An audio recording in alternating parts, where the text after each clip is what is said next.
aloo methi. First of all, add 1 tablespoon of oil to the pan. To this, add cumin seeds, coriander powder, turmeric, red chili powder, salt. So all the dry spices are in.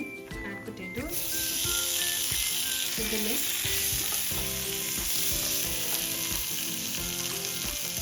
Now we'll add washed and chopped fenugreek.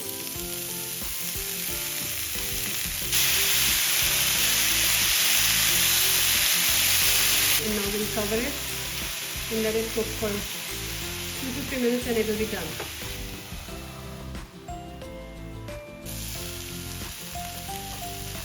So now the water has dried up and this is ready.